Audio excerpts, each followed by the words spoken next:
So the Buddhist Council has organized, I think it is the first time that they have done celebrated Vesak at the Parliament House in New South Wales. So it's quite special. So there were quite a lot of monastics and parliamentarians and leading lay people. So it was quite an inspiring event, but still going down to the city, coming from Santi Forest Monastery.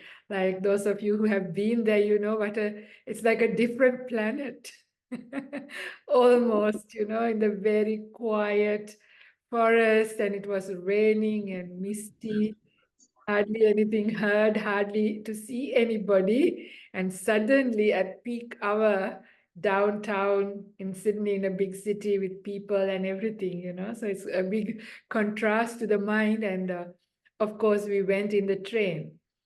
So seeing people going in public transport is also really interesting. Sometimes it gives a good perspective as well. But at the same time, this is life, right? You must be thinking, oh, this is my life every day. What are you talking, Venerable? But this is so it's like this. So it can be very exhausting to be out there, the sensory impacts that you get by seeing, hearing, smelling. There was a very lovely high tea. Of course, we could only drink tea, not eat. So, all of those things. And you can see how that can make us tired. But we can't say, I'm too tired today, I am too sick today, it's too cold today, it's too hot today, I'm too busy today, I'll meditate tomorrow. Every day we will be giving excuses and the meditation will get delayed. So we can't do that. So whatever state that you are in, whether it is in a good state or not a good state, we need to learn how to stay here. So one of the first things is, like right now, I can tell that my mind and my body is not in its best state for meditation. It's both of those places are feeling a bit tired. Energy levels are a bit low. So usually what happens when you're tired and when your energy levels are a bit low, it's kind of yucky. You feel like, I don't want to be here. I want to distract myself. Yeah, this is when you pick up the phone, switch on the TV, put on the music, or go eat something, or you go to sleep. Because present moment to stay with your body and mind seems not so pleasant to begin with. So there are two things we can do at times when if it is really like that, you can do something to inspire yourself, to bring up a bit of energy into your mind. At other times, you can just sit and wait for a little while, and then the energy might come back. So for me personally, I feel like that I'm going to be able to recuperate my energy by just sitting, not having to do any reflections or anything like that to bring up energy, just by just sitting here, accepting this moment for what it is. This is very, very important. So I'm not rejecting the yucky body and the yucky mind or whatever it is. I'm just allowing it to be. I don't want it to be anything else. It's fine. It's okay. I am accepting. And this is a very powerful practice. Actually, patience, acceptance. One word is called khanti. In Pali, the word khanti means patience, acceptance. So patience, acceptance, the Buddha said, khanti paramang tapotitika. That patience and acceptance is the highest of the spiritual practices to overcome all of the defilements. So not a small thing. So this ability to wait in the moment without rejecting it, without wanting it to be anything different. You just accept it, but with wisdom, understanding what you expect. As for myself, traveling all afternoon, being in public transport, seeing people, doing things, talking to people, what do you expect? You will expect to be a bit tired. So that's all right. Yeah. So with wisdom, understand, and this is how things are, but it's not going to be permanent. I'm not going to permanently feel like that. Either it'll get better or it will get worse, right? So it doesn't matter. It's going to change. Even if it got worse, it'll get better eventually. So I have that understanding of right view, the impermanence of all of those things. Even if you are having a really pleasant state because you had a really nice, relaxing day at home or at beach, even that may change again. So we have that understanding of change. Therefore, we accept this moment and patiently. So with acceptance and with patience, I'm going to stay here. And patience also has a nuance of forgiveness. So I'm also not going to blame all the people who've been talking or whatever else that has been happening, saying if those things didn't happen or I didn't have to go for this event, I would have had a very peaceful meditation. I'm not going to do that. Yeah, whatever it is. I also have that idea of forgiving. And patience also have metta. Metta kanti is a very together. So again, patience is not gritting your teeth and saying, yes, let's do this meditation and get it out of the way. I'm just waiting, but not like that. That's not patience. Yeah. Patience is a heart that has affection, bit of love and kindness inside of you. So you accept things with a loving, affectionate heart, and you're waiting. And you're not waiting for something to happen. You're waiting, alert, just observing what is going on. Just observing even the tired mind, the tired body, or even if it is the peaceful mind and the peaceful body, or anything in between, whatever it is. I'm just going to be alert to this. I'm going to find out what's like, and I'm going to allow things to just settle all by themselves. So, with that kind of attitude, with patience and acceptance in the forefront of our minds, let's sit for a few minutes. So, sit in a way that is comfortable for you.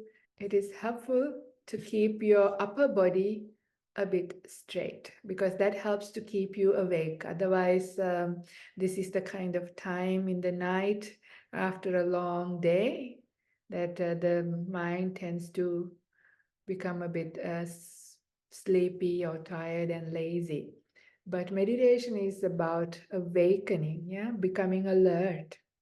So you are waiting in the moment patiently, but with some alertness, yeah? So we are waiting.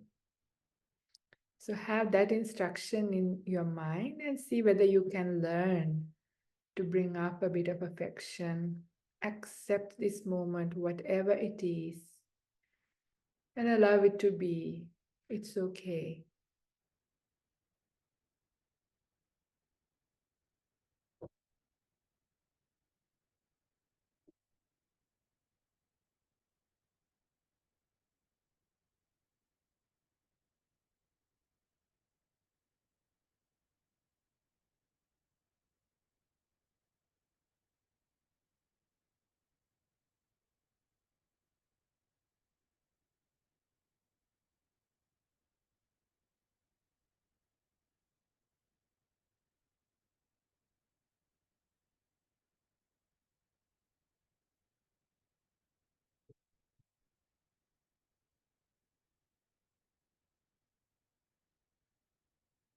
You may notice that your mind might habitually try to reject what's going on, but also notice when you bring in the idea of acceptance, how it's very pleasant, how it's very relaxing. You become at ease quite quickly when you decide to accept right now for what it is. It's quite powerful.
As you're waiting, accepting this moment, this body, this mind, to whatever it is, with some affection in your heart, with some kindness. If you notice your breath going in and going out naturally, then you can use the flow of the breath to ground yourself. Don't try to control your breath and want it to be another way. Continue the practice of patience, acceptance with affection and wisdom. Just bring with the in breath and the out breath, and allow some energy to come back into your body and to your mind.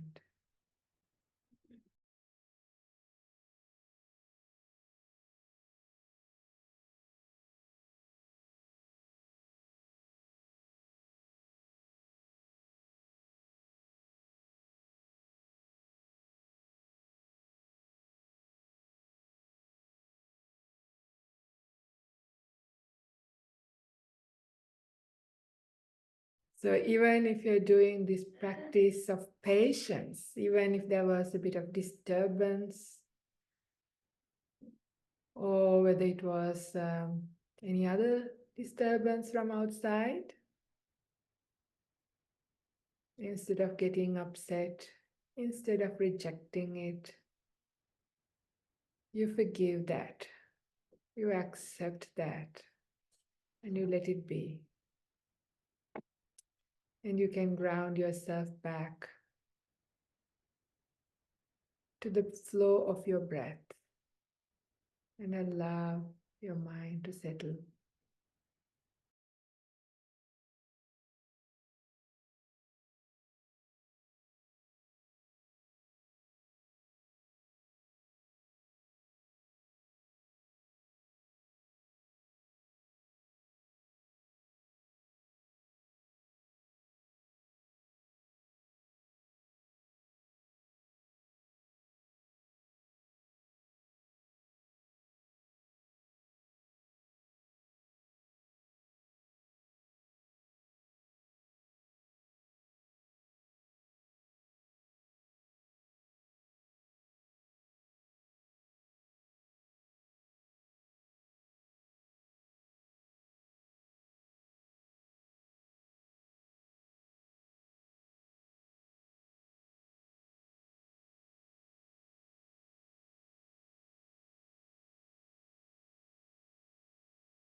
So as we are getting close to the end of this meditation,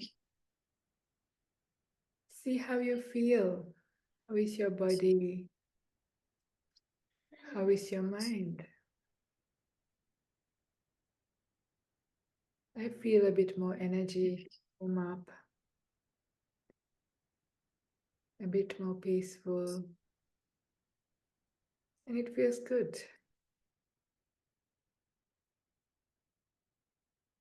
So when you're good and ready, you can take 3 deep, long breaths, and at the end of the last one, you can open your eyes and come out of meditation.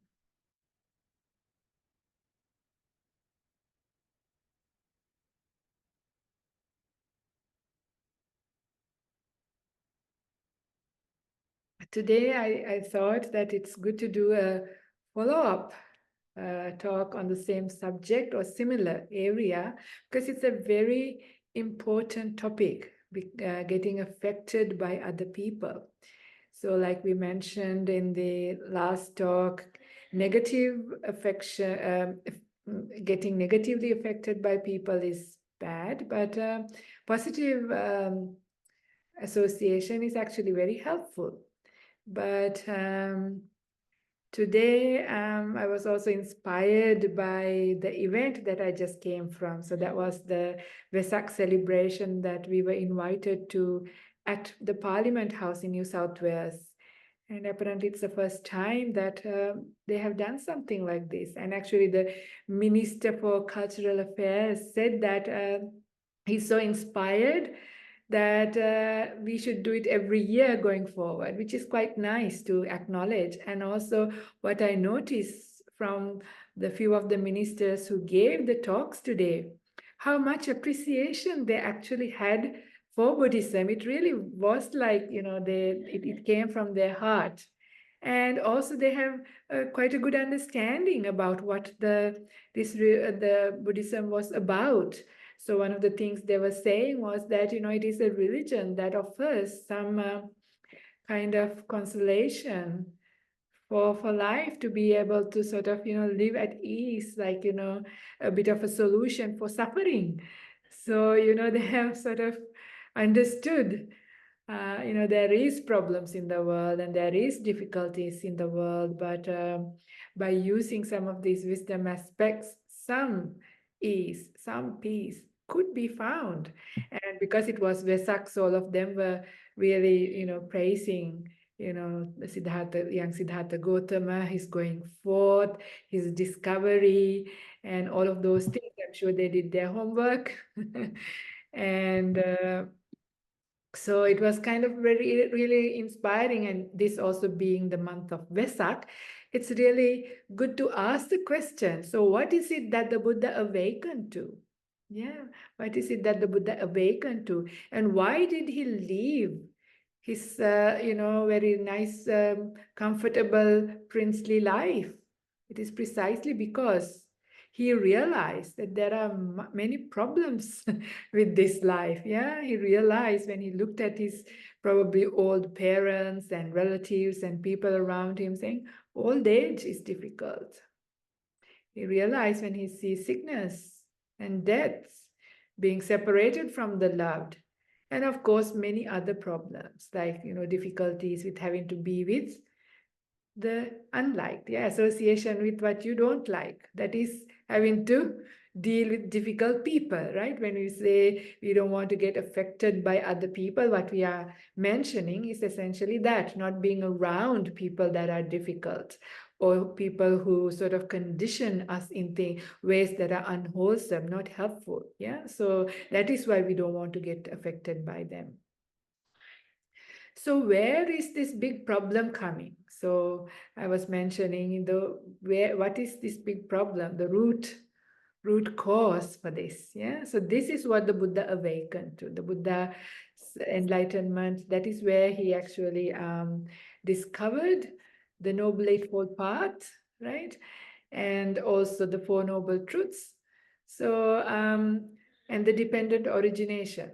So dependent origination sequence, if you are familiar, that is where the Buddha discovered the huge problem that we have is due to delusion. And what is this delusion? What do you mean by delusion? Delusion is defined as not understanding that there is suffering in the world. Yeah, because we are constantly in the denial, and we like to sort of shove it away. Even if it comes, we only think about as suffering the painful times. But what the Buddha says is even the pleasant experiences, just because they are impermanent, is unsatisfactory. So, whole of life experience, there is this unsatisfactoriness.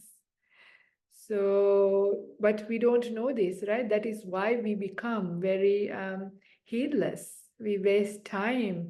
We just get carried away with things, but not putting in the time to do something about this problem.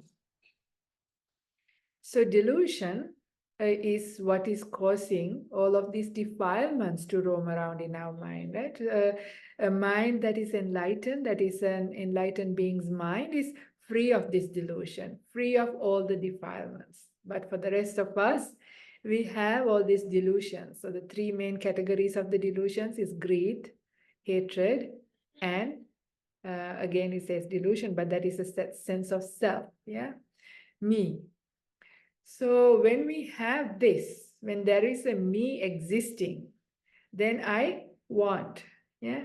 And in order to try to fulfill my wants, I could do all kinds of things, skillful and unskillful. So this is like the problem in our life, right? This is where there is issues between people, between relationships, between incidences, whatever it is.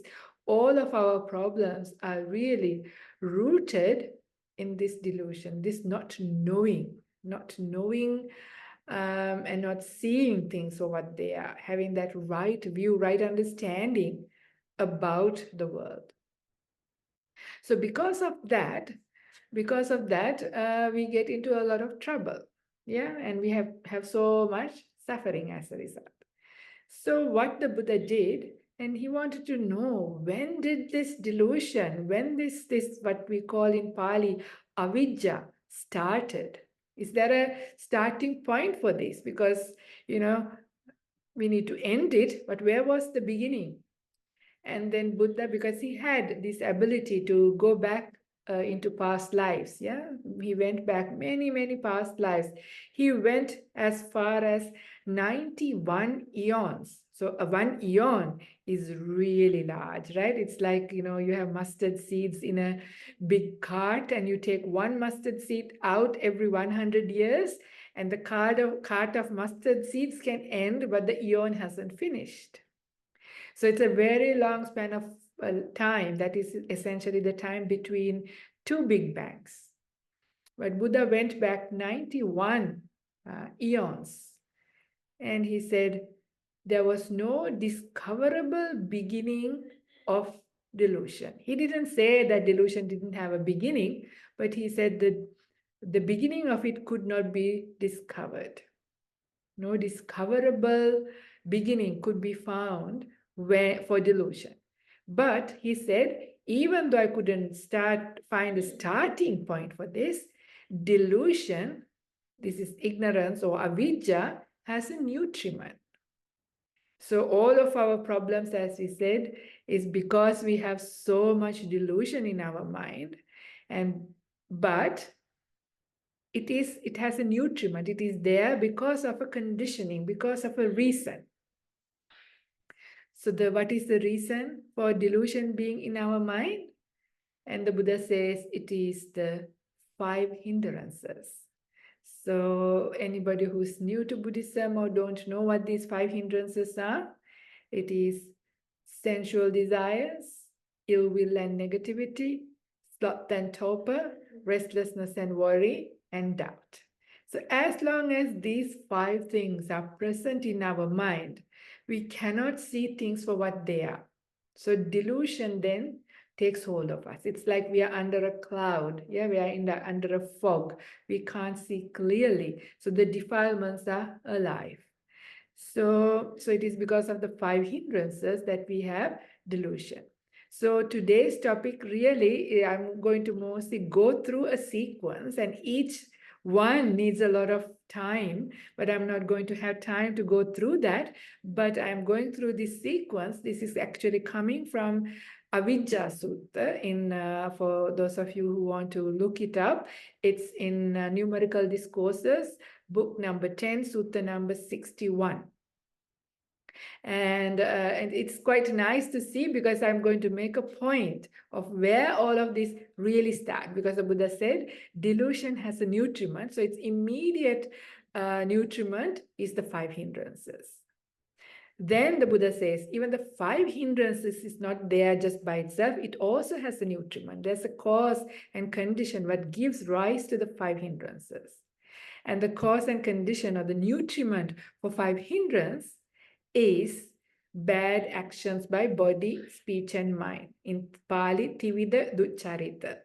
So whatever unskillful things that we do by body, speech, and mind is what keeps the 5 hindrances alive. So it's interesting, isn't it? We do know that the hindrances are alive in our mind, and that means we are not quite very good with our body, speech, and mind. So it's a good reflection for us to see how can I refine my body, speech, and mind, actions. And then the Buddha says, even that, the Tivida Ducharita has a nutriment. And what is the nutriment for that? And that is not having sense restraint. So because we don't have sense restraint, so whatever we see, if we get strong desires, we can even kill somebody to fulfill our desires, right? That's how far some people would go. Or we could steal to get what we want, or we can lie, right? So just because we left our eye unattended, not restrained, just by seeing something, just by hearing something, if we look at it in the wrong way, because we don't restrain these senses, we end up doing bad things by body, speech, and mind. So the nutriment for the bad behaviors is not having sense restraint. And then the Buddha says, even the sense restraint, that has, not having sense restraint has a nutriment. And the nutriment for that is not having mindfulness and clear comprehension, right? If we are mindful, we will take care of ourselves, right? But when we are unmindful, that is when we watch things that we shouldn't be watching, or watch them in the wrong way, in the sense we watch in something where we allow desire to grow. We watch something where hatred and ill will is growing, or we watch something or hear something where our anxiety and worry is starting to grow. So we are watching and hearing or experiencing things in the wrong way. And that is because we don't have mindfulness and wisdom to go with it. So then the Buddha says, even that not being there, there is a nutriment for the reason why you don't have mindfulness, why you don't have clear comprehension. And the nutriment for that is unwise attention. We have spoken about unwise attention in previous sessions. That is attending towards things in the wrong way. So whenever you attend in the wrong way, in the sense that instead of looking for causes and conditions, you are looking at things in a way the defilements come up, desires come up, anger come up. So you give attention towards things in the wrong way. And also, this is also about the teachings of the Buddha. All of those things are also part of the wise attention, yoniso manasikara. And then not having yoniso manasikara, but having ayoniso manasikara, unwise attention, also has a nutriment. And the nutriment for that is having heard what is not the teaching of the Buddha, adhamma. So that is all the advertisements we see, all the billboards we see, all the things that people just tell about the world. Go to Bali for holiday, that's good for you. Take some, wine and it's good for your heart, or eat this, do that, get this, all of those things. All of these things are not what is the Dhamma. When we do that, our mindfulness is not there. So when the mindfulness is not there, we don't have sense restraint, and then we do things bad by body, speech, and mind. The hindrances then stay alive. So then we have no escape from delusion. We are under that darkness. The Buddha says delusion is like a thick darkness. We can't see. Yeah, we can't see. That's why we do stupid things, silly things. And then the Buddha says, also hearing this, what is not Dhamma, hearing Adhamma also has a nutriment, and the nutriment for that is asaddha, not having confidence. Yeah, not having confidence in the Buddha's teachings is when you leave the Buddha's teachings, these beautiful teachings aside, and listen to all of these other things in the world that are quite detrimental to our well-being. So not having confidence or faith also has a nutriment, and the nutriment for that is the association of the fools, yeah, unwise people.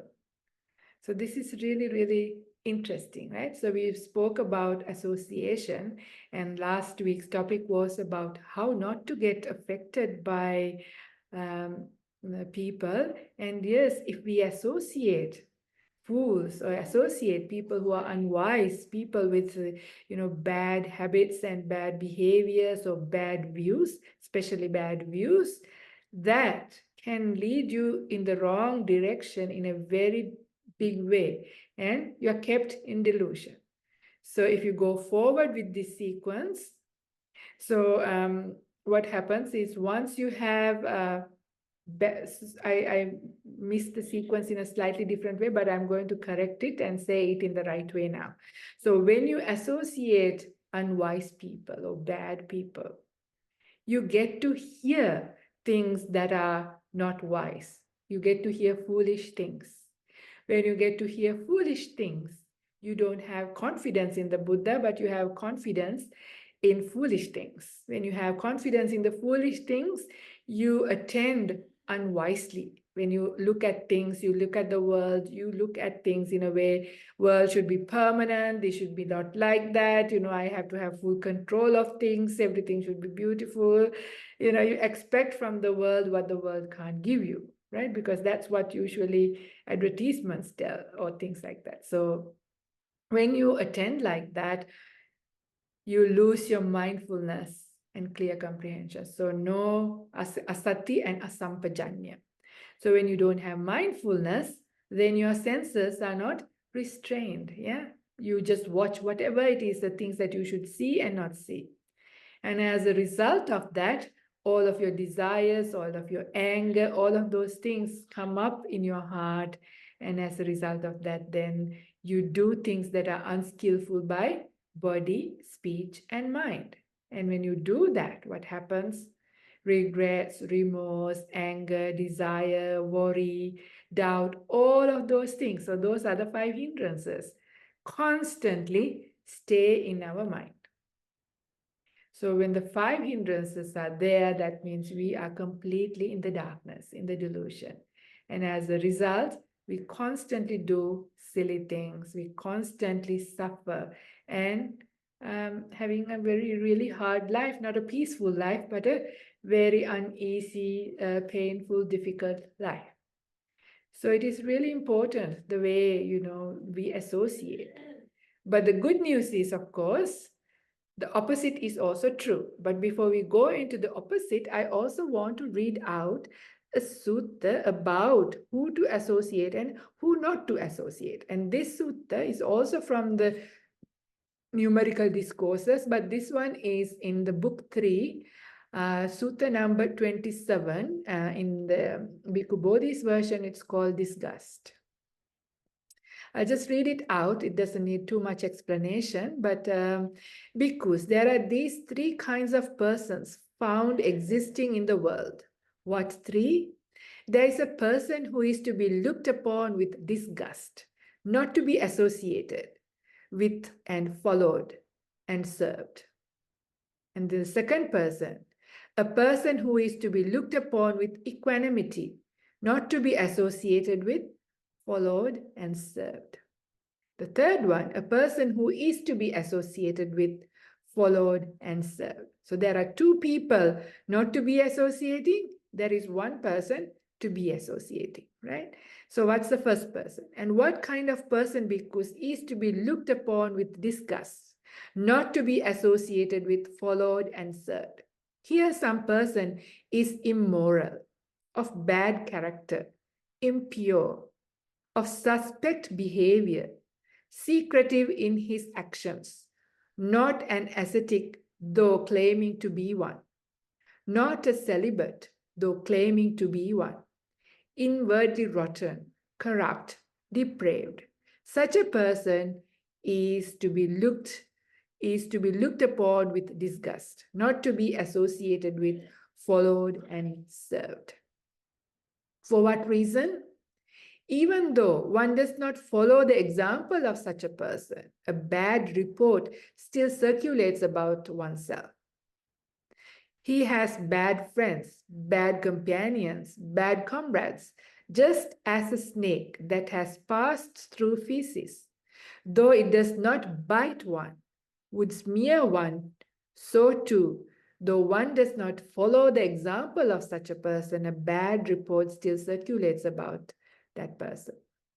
He has bad friends, bad companions, bad comrades. Therefore, such a person is to be looked down upon with disgust, not to be associated with, followed, and served. So during the last talk, we spoke about how to take care of ourselves, right? With mindfulness, we pay attention, and if we have the opportunity to avoid these people, that is the best. But sometimes if this kind of people is in our family or at work, that it is unavoidable, then you make sure that you don't take up those things. That's why the Buddha says, look down upon with disgust, in the sense when you are not inspired, you won't get conditioned by them. Yeah, so you don't associate them. And what kind of person is to be looked upon with equanimity, not to be associated with, followed, and served? Here some person is prone to anger and easily exasperated. Even if he is criticized slightly, he loses his temper and becomes irritated, hostile, and stubborn. He displays irritation, hatred, and bitterness, just as a festering sore, if struck by a stick or a shard, will discharge even more matter. So too, just as a firebrand of sticks will sizzle and crackle even more so. So just as a pit of feces, if struck by a stick or a shard, becomes even more foul-smelling, so too, some person here is prone to anger, and ... all of those other things, displays irritation, hatred, and bitterness. Such a person is to be looked upon with equanimity, not to be associated with, followed, and served. For what reason?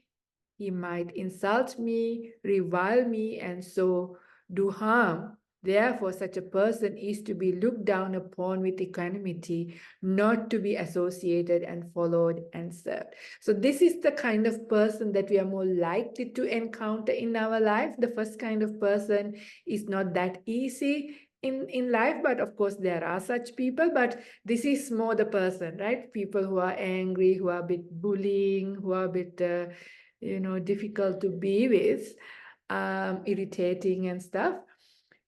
And but the Buddha says, don't get angry back at them, yeah, because this is very important to remember. The Buddha says in the Kakachupama Sutta, the simile of the saw, another sutta, that even when somebody is cutting your limbs and your whole body by piece with a two-handled saw, if you got angry, then you are not a disciple of mine. And that's a big ask, right? It's really difficult to maintain your cool at that time.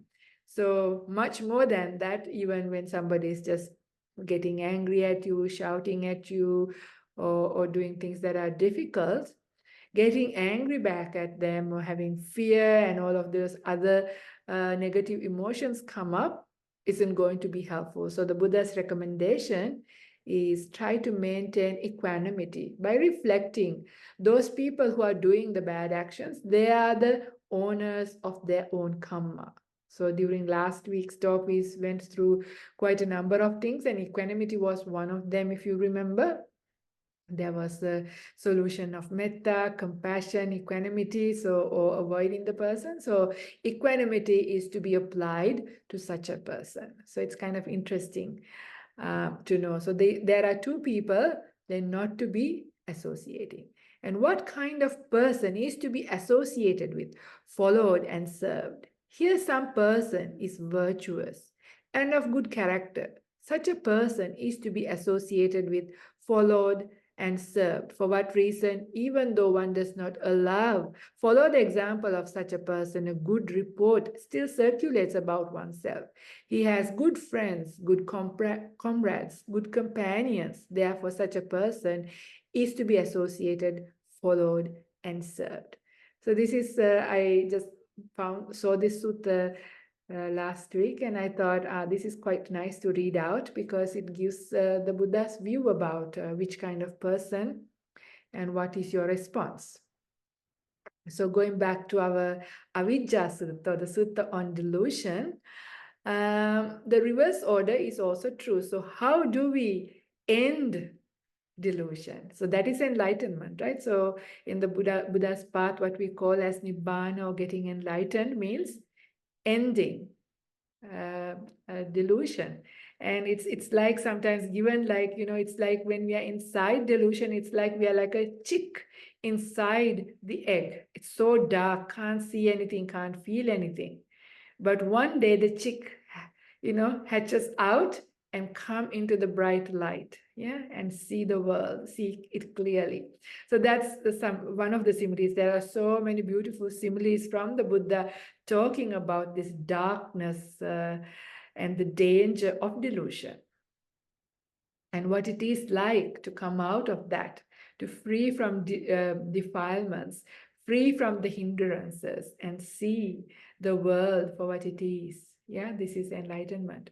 So that is the end of suffering, because once you see that there is nobody here, then when the craving sort of comes to an end, when the mind is completely purified, well, you are free and you're at ease for the first time. So it's kind of beautiful to see this Buddhist path, but how do you do it? How do you do it? How do you make your steps? So again, it's a backward sequence. So association of the wise, because the other sequences ended up with association with the fools. So going forward, it starts with association with the wise, either called as kalyana mittas or sappurisas. So ideally, there are people either who at least have first level of stream entry. But of course, such people are rare in the world, but at least if you can find people with less defilements, doing the spiritual path well, so it takes quite a long while to get to know people, get to know a true wise person in the world, because some people would appear to be wise but inwardly rotten, secretive, and all of those things, and they could be the first category. It takes a while to understand, but we have to be patient, we have to be watching, and once we found a good person, then it's all good. But also the teachings of the Buddha fall under this category. So read in the suttas, because the Buddha is our number one kalyana mitta. So his teachings, so even though Buddha himself is not there anymore, his teachings are there. And every time the Buddha says, when you think about me, don't think about my body or anything else about me, think about the teachings. Teachings is what represents me. So if you want to think about me, think about the teachings. So this is what is important. So we can still read the Buddha's teachings. We can still understand it in our own language. So much merit for people like Bhante Sujato, Bhikkhu Bodhi, who made it very possible for us to have access to these and also have them available in easy to understand language. So this is beautiful. So even reading the suttas is very powerful. So associating the wise. When you associate the wise, you get to hear Dhamma. So these days, because in the past, at the time of the Buddha, there was no writing and things like that. So it was oral tradition. So that is why you had to have a Kalyana Mitra or a teacher who would tell the teachings. But these days, we can also read the books and the Dhamma. So as long as you have good Dhamma, as long as you get to hear and read the good teachings described by the Buddha, then as a result of that, so you apply those teachings a little bit, your confidence grow. You understand, because the Buddha's teachings have this beautiful quality, right, of sanditthiko, and that is apparent here and now. As you apply yourself, even into the smallest little teaching, you see the benefit. Just like good speech, for example, you speak kindly to somebody. How do you feel inside? You feel happy, you feel good. Or you speak in a rotten way to somebody, you feel terrible inside. Very direct, right? So just effects of virtue apparent here and now. Meditation, generosity, any one of those teachings, as you apply yourself, you can reap small fruits. So that is why when you hear the Dhamma and when you apply yourself, your confidence grows. So when you have faith or confidence in these teachings, then you attend wisely, yeah, because then you can do yoniso manasikara, because you remember the teachings, and remembering, recollecting, and applying them, they're all parts of this wise attention. Looking for causes and conditions, looking through the world with understanding of the three characteristics of impermanence, non-self, and suffering. All of these things. So I'm saying like the entire path here, this is like a big overview talk about the entire path, but sometimes it's nice to have that kind of overview to understand. So even if some of you are quite new to Buddhism, and some of the words, if you haven't heard, never mind, you can read this sutta again and again, and you will come to it. But this is like laying out the entire jigsaw puzzle with all pieces intact in the right place. So seeing that is very important. So when you associate good friends, wise people, you get to hear Dhamma. When you get to hear the Dhamma as you practice it, and when you see the good results, your confidence grows. When you have confidence, then you will be doing yoniso manasikara, wise attention, because you understand what to do, how to attend to people, how to attend to situation in a wise way. Yeah, when you attend wisely, that gives rise to mindfulness and clear comprehension. So it's not just mindfulness, it's not just being aware and you don't know what to do, but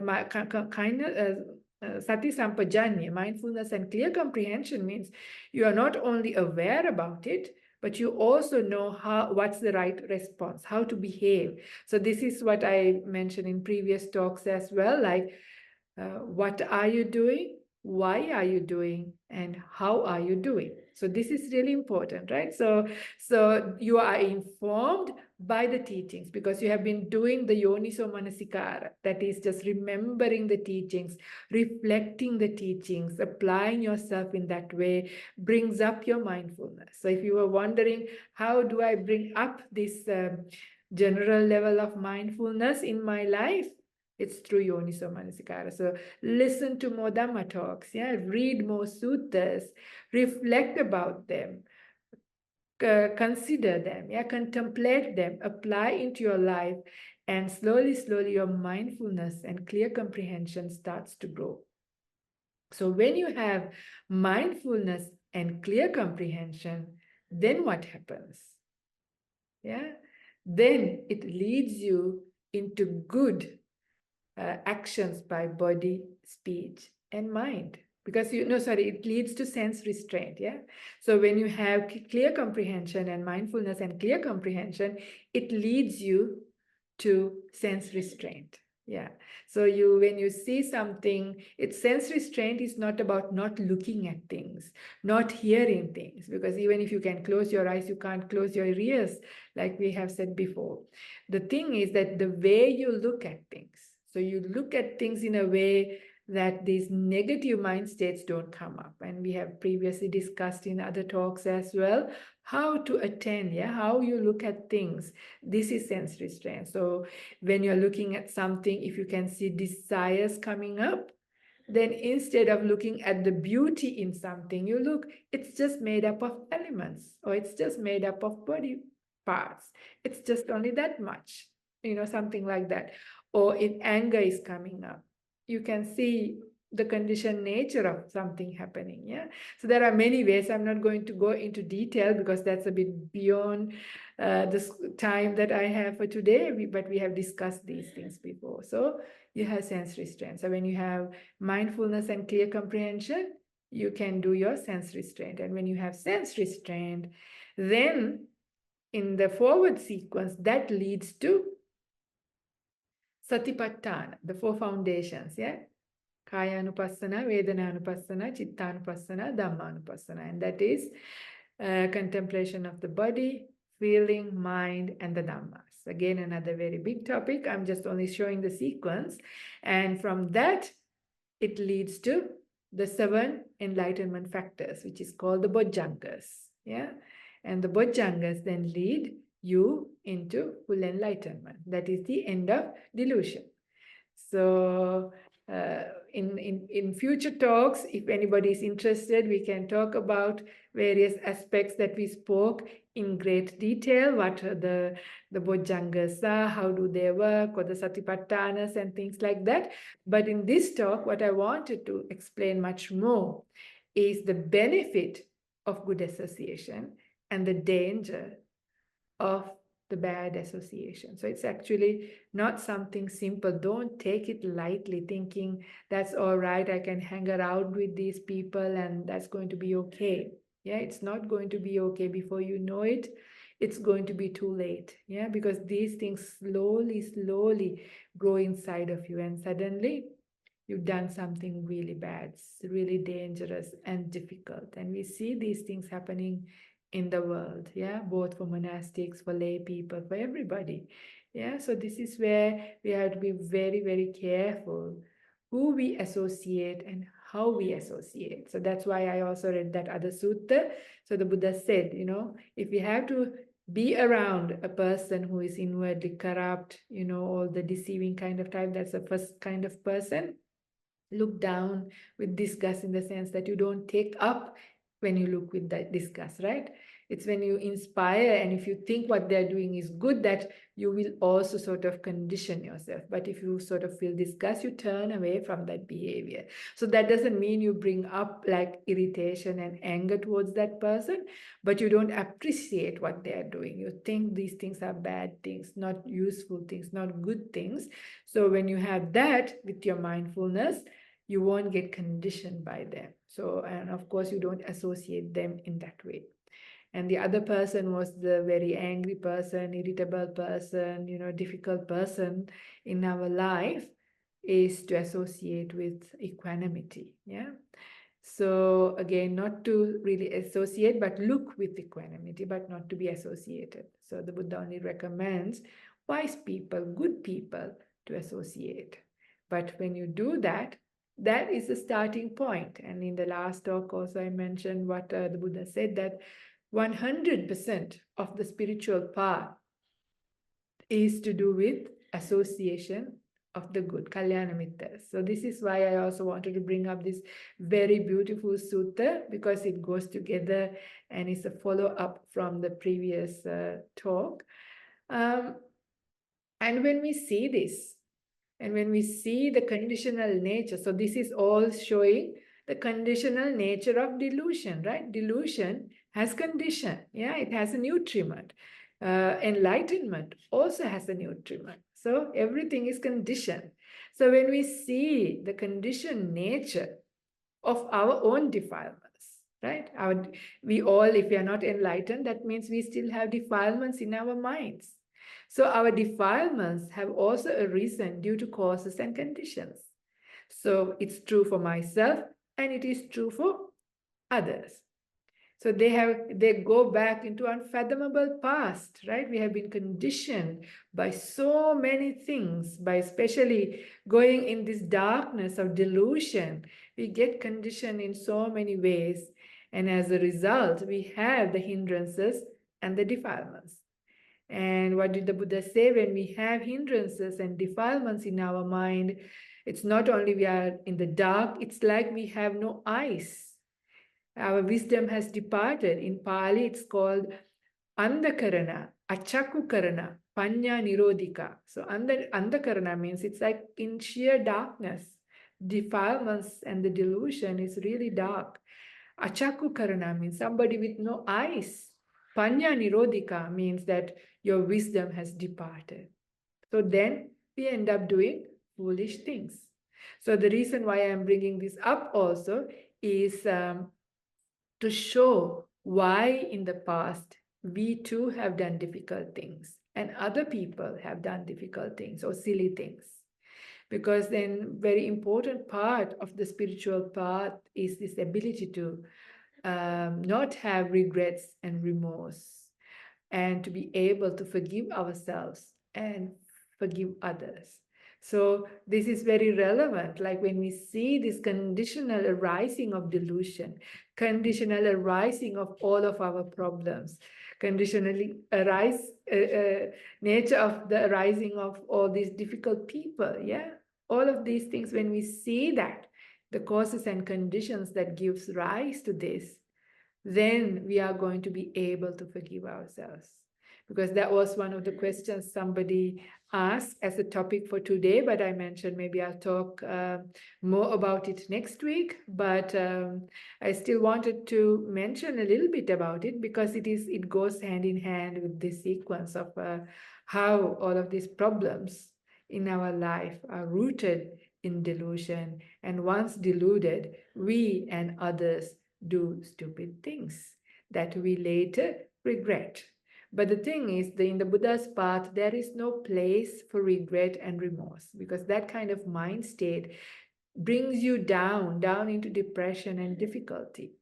When the mind is down like that, then how can you wake up? The enlightenment is called awakening, but it is difficult to have energy in your mind if you are really, put down by these regrets and remorse. So therefore, it's a really, really important part of our spiritual practice to deal with regrets and remorse in the right way and to be able to forgive and let go. So those of you who listens to Ajahn Brahm, you will hear Ajahn Brahm's AFL code. I think that's one of the football teams. But his AFL code is acknowledge. So it's very important, yeah? When you have done things that are bad, instead of regretting and remorsing about it, acknowledge, yeah? I did this happened. But at that time also you realize I did it because at that time I couldn't see, I couldn't understand. I was a bit stupid. My defilements were much strong. I am under defilement, under delusion in this darkness, yeah? So I don't know my way. So I have done this silly thing. Instead of justifying it or denying it, it's really important that you acknowledge it. And then you forgive yourself. How do you forgive? Precisely by realizing and knowing this sequence. Everything, the delusion is conditionally arisen, right? Where you saw the whole. And it actually gets attributed if you actually look at your unskillful things, the things that you regret and you have remorse. It is to do with somebody associating with the fool of some kind. If you really look back in your life, you will see every time that you have done something that was because there's somebody else there. That is bad association. So when you see that also, you understand you got conditioned by this. That's why you end up doing that thing. At least somebody told you it's good to do that. Maybe it's good to go gambling. I don't know whether it's good to go drinking, whether it's good to go hunting, and you did all of these and you felt bad later. But at the time, there was somebody who encouraged you that, somebody who is unwise. So once you see that, you are able to forgive yourself. You see the conditional nature of all of your actions in the past. So then instead of having regrets and remorse, you forgive yourself. And then you let it go. So A is for acknowledgement, F is for forgiveness, and L is for letting go. AFL code, remember this. So this is really, really important. And the teaching that we shared today, this Avijjasutta sequence, the conditionally nature of the delusion, how it arises, is very helpful to see, all of our problems. Not to take, not to sort of point into people like the outsider, or to this one here, saying you're bad, I'm bad, or they're bad, or whatever. Instead, see how delusion is kept up because of not taking care. So once you see that, you get actually motivated to do the right thing, right? You get motivated to hang out with wise people, hang out with good people, associate them, listen to good teachings that are helpful, apply them into your life, yeah, and do this wise attention, learn how to attend to things wisely, and build up that mindfulness in day-to-day activities. Don't go through your day half asleep. Yeah, that's what is common for most people in the world. People just go by the day half asleep. Yeah, they think they're awake, but they're really just following old habits, instinct, just doing the same thing again and again, whether good things or bad things, and just from one day to the next. But instead, bring up that mindfulness. Be aware of what are you doing? Why are you doing?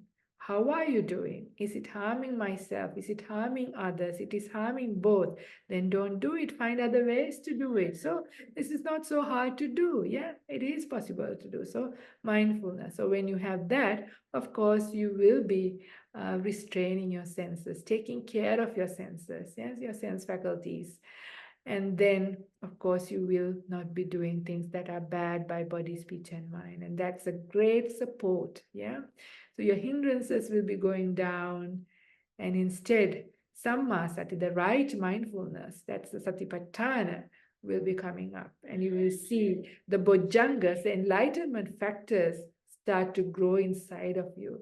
And it feels great. You start to feel great. Yeah. You feel energy coming up, joy coming up. You go through life with ease. Life becomes peaceful, quite nice. Yeah. And you sort of get addicted to that. And it's a good addiction. Yeah. These kind of things is not to be let go of yet. So work on the path, build up these things. And when you're doing that, actually, you are being diligent. And being the month of Vesak, it is also nice to bring up the last thing. What did the Buddha say? The last words of the Buddha as he was passing away was Vayadhamma Sankara Apamadena Sampadetabba. All these conditioned phenomena, everything is impermanent. So be diligent, right, in doing the practice. And we wonder, how can I be diligent? What to be diligent? How can I get inspired to be diligent?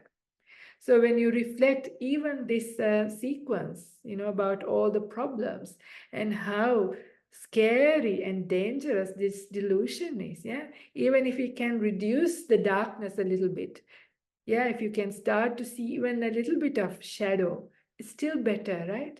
You won't be knocking on trees and rocks if you can at least see a shadow. So lessening even a little bit of delusion is helpful. And as you keep doing, more light, more brightness, more lightness will come to your life. And that inspiration to want to do it itself, then you're not heedless. And doing the little bits of mindfulness throughout your day, taking care of your senses, yeah, not allowing to hear everything and look at it in a way negative mind states come. Just watching everything in such a way negative mind states come up. When you see them coming up, do something about it. There's a choice. You always have a choice. Remember, in life, you have a choice. Yeah, you have a choice to do good or bad, to incline your mind to wholesome or unwholesome, skillful or unskillful. So it's okay to make mistakes, but try and learn from your mistakes. Then that's the way to progress. So again, I have taken quite a bit of time with this Dhamma talk. If anybody has any questions, you can unmute and ask, or you can put it into the chat. I have a question. Yes. Thank you, Aya, for the talk. You know, for example, last week or so you had COVID.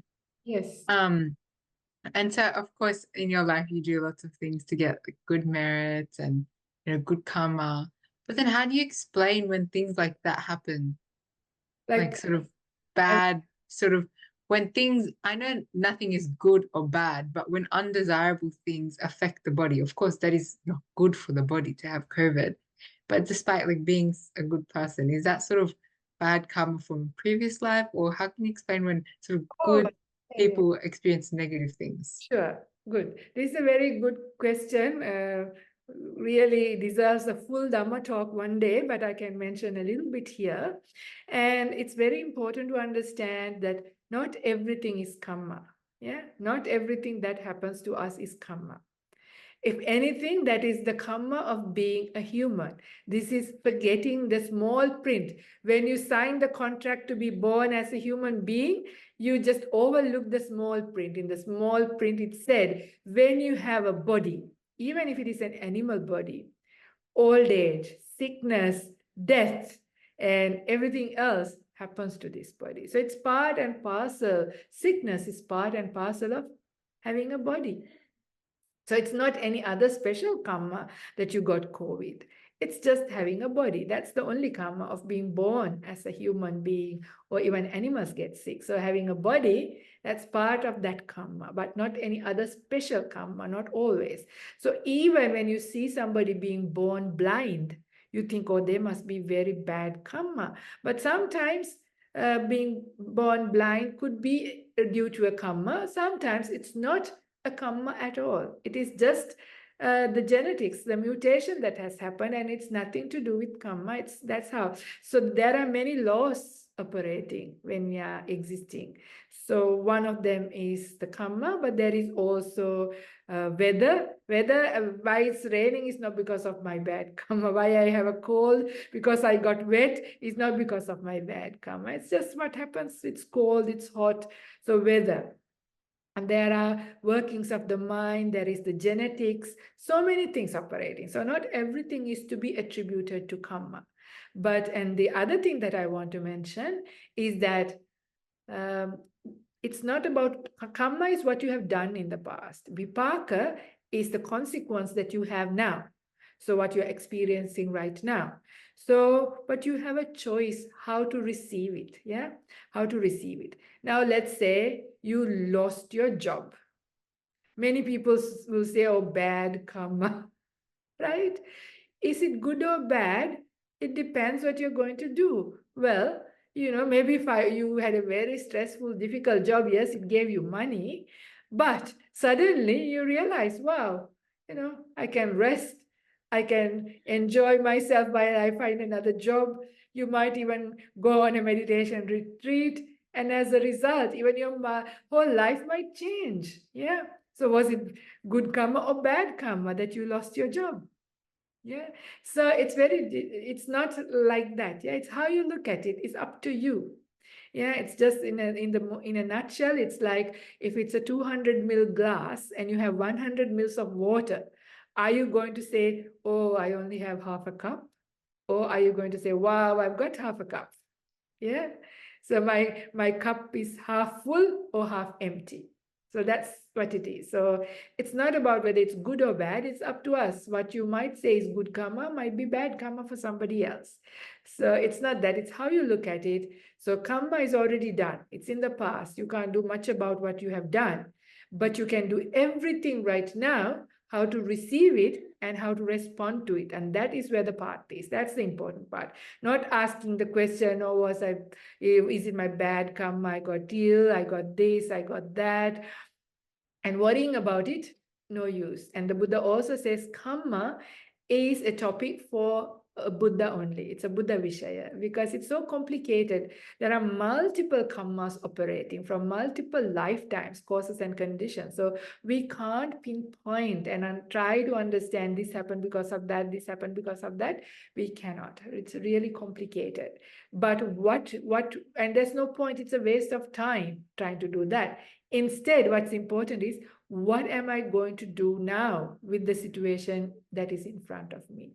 How am I going to react in a good way? So it becomes good action now, good karma now. So I have favorable results for the future. That's the only thing that you need to take care of. So that is where you have a choice. So that is where every time, whatever you've been presented, as you receive the world, choose how you look at it. So that is why I was also probably mentioning having that space. You have to have space. I forget, I give a few Dhamma talks a week. So you're creating space, that is that you are here, what's happening to you. When you have more space, you get a perspective, and then you can see how to receive this in a skillful way and how to respond to it in a skillful way. And that's the only thing. So for me, having COVID was excellent actually, because I had a really nice holiday. I had a semi-retreat, you know. It's in a nice monastery. Everybody was looking after me, giving me nice food, holiday. I didn't have to feel guilty to sleep in because I was sick. So it was great. So, you always have a choice in life. Yeah. Anyway, there's also something from Tamha here. When you meet difficult people, you get to experience real drama. When you meet wise people, you get to experience real drama. Do you meant to say drama or dharma? Dharma, maybe dharma. Yes, maybe you're saying the dharma, not drama. Yeah, yeah, it's true. Yeah, there's something to be learned with who you meet. Yeah, even difficult people and dealing with difficult people is you really have to be on the ball, right? If you want to look after yourself, they are your best teachers. That's what the Ajahn Chah used to say, yeah, all these difficult people are your real teachers for the spiritual path. And in that way, so that is not associating them in the wrong way, but using that opportunity to apply precisely just like how the Buddha described how to deal with these situations in a skillful way. And of course, yes, we meet good people, of course, you really get to experience Dhamma in a good way. So thank you for that very nice comment, Dhamma. Ayya, it was a tongue-in-cheek comment. Maybe I'm not wise enough. So when I meet difficult people, I'm experiencing drama more than Dharma. Right, right. So then you mean it is true. So drama, yeah, that's what the Buddha also says. With difficult people, drama is to be expected. That's precisely why he said, don't associate them. Only we can all run away, huh? You cannot run away, but he did say that, yeah, some things are to be avoided. Yeah, if you can avoid, yeah, it is good. But the problem is if you're stuck with these people, then you have to use last week's Dhamma talk and do what we can, because you just have to deal with in a skillful way. Yeah.